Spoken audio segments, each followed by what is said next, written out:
After the murder, Brian meticulously cleaned up the scene. He washed the knife, threw away the bloodied garbage, and put his clothes, stained with blood splatter, in the washing machine on high speed to remove any traces. This entire confession was delivered with eerie calmness and an alarming lack of remorse. What should have been a horrifying moment for most was instead an exhilarating experience for Brian, as he relived every gruesome detail of the murder with fascination. Listening to Brian Cohee's confession is nothing short of horrifying. His calm, almost excited behavior, as he nonchalantly describes the severe murder of Warren Barnes, is deeply unsettling. His excitement while talking to the officers, constantly smiling, and even laughing at times, reveals a chilling lack of remorse. Cohee had carefully planned the murder, assembling a kill kit that included a 12-inch kitchen knife, plastic gloves, and other materials like zip ties. Despite experiencing initial panic during the act, Cohee pushed forward, repeatedly stabbing Barnes in the neck, unfazed by the victim's pleas for mercy. Warren Barnes, a beloved community member, was reduced to a target in Cohee's twisted mind, chosen simply because Cohee wanted to know what it felt like to kill. As Cohee continued to describe the dismemberment, he gave bizarre details about seeing Barnes's guts, remarking on their pinkness, then laughing and apologizing for how gruesome it sounded. His casual manner in talking about cutting off Barnes's head, hands, and arms, and how he tried to hide the evidence, is deeply disturbing. The excitement in his voice as he relived the crime made it clear that this was not an impulsive act. It was something he had been thinking about for a long time.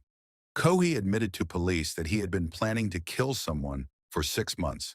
He targeted a homeless man because, in his words, no one would miss him, showing a complete disregard for human life. He even considered killing a sex worker, thinking the same, that their disappearance wouldn't attract attention. His chilling detachment from the humanity of his potential victims made the crime even more devastating to comprehend. When investigators dug into Cohee's past, they discovered disturbing internet searches, including phrases like homicidal thoughts every day and how deadly is a stab wound. He had also looked into how people react during home invasions and knife-point confrontations, showing a disturbing obsession with violence. In 2018, Cohee had practiced killing on animals, admitting to strangling and decapitating a cat, which he kept for 3 days before disposing of it in the trash.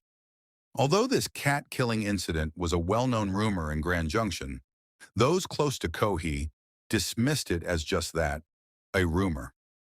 His friends refused to believe he was capable of such cruelty, even when the warning signs were glaring.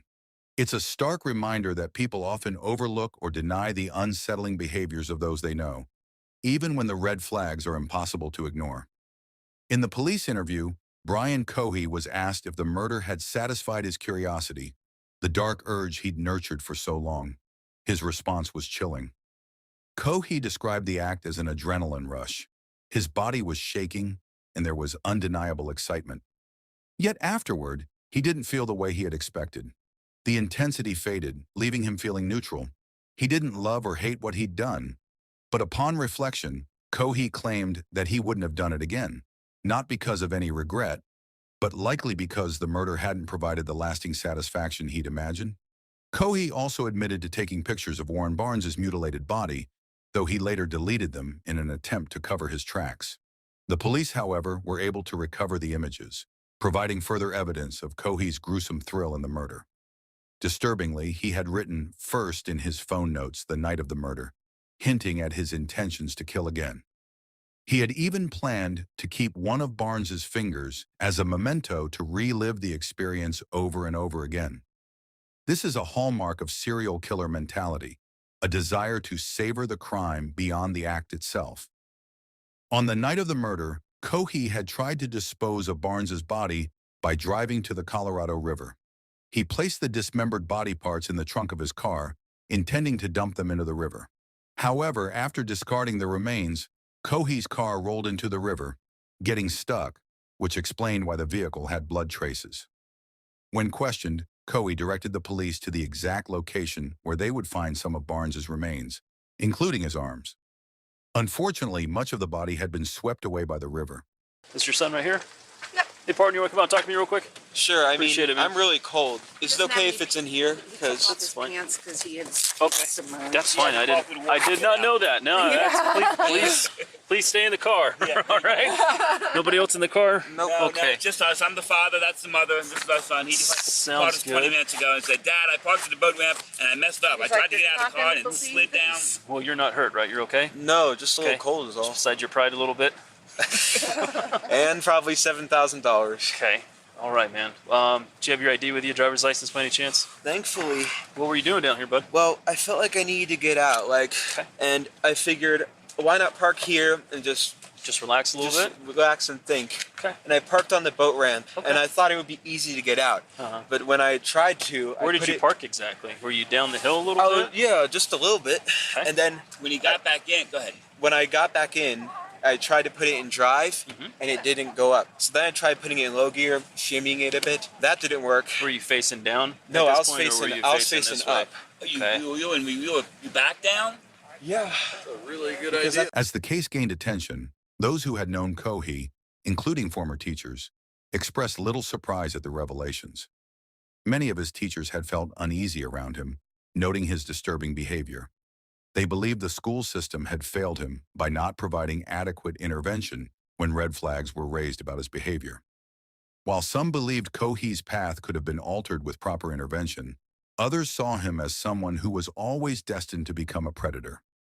During the trial, which lasted 12 days, Cohee pled not guilty by reason of insanity.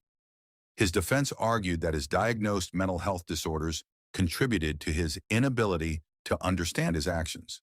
However, for many, the meticulous planning, the thrill in recounting the murder, and the cold lack of remorse painted the picture of someone who was born to kill. Despite his claims of a psychotic episode triggered by seeing Barnes, 2 state psychologists declared him sane, noting that he clearly understood the consequences of his actions. Cohee's defense leaned on his diagnosed mental health issues, including ADHD and depression. Maintaining these combined with environmental stressors made him insane. However, testimonies from his family doctor and therapist, B. Phillips, indicated that Cohee had not shown signs of psychosis or tendencies leading up to the murder.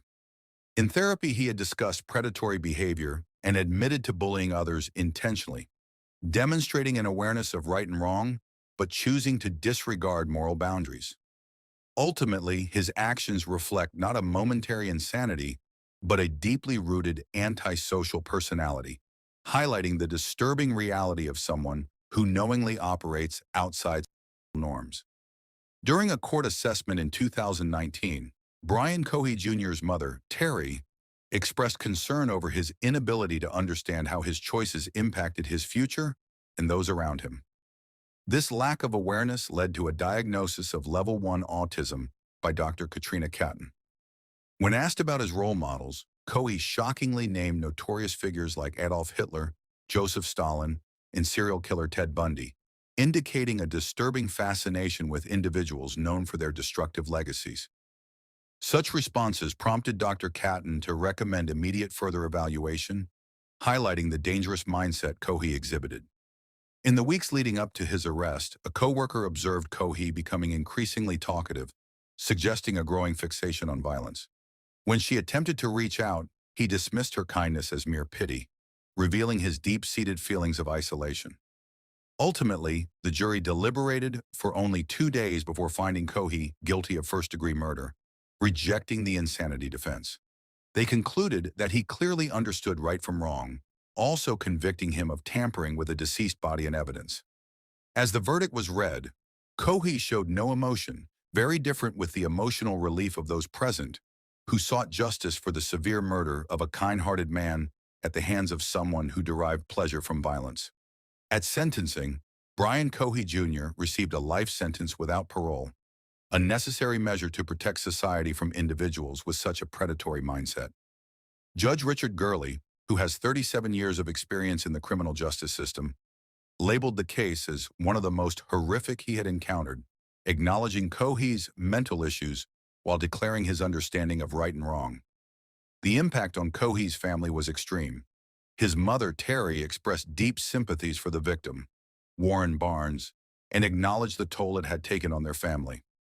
Warren's sister and niece spoke of their grief, emphasizing the community's love for Warren and their hope that Cohee would never harm another person. Cohee is now serving his sentence at the Buena Vista Correctional Complex, where he will have time to reflect on his actions. One can only hope that his neutral feelings after the murder might likely turn into regret. The case resonated deeply with the Grand Junction community, leading to a memorial for Warren that symbolizes his worth, a value that Cohee failed to recognize when he chose his victim. In the end, Warren's tragic death serves as a reminder of the value that lies within every human existence, regardless of social classification. It raises questions about the nature of evil and whether individuals like Cohee are born or shaped into who they are. What do you think? Nature, nurture, or something else? Leave your thoughts in the comments section below, and don't forget to like this video and subscribe to our channel if you haven't already. Thank you for watching. We'll see you guys soon.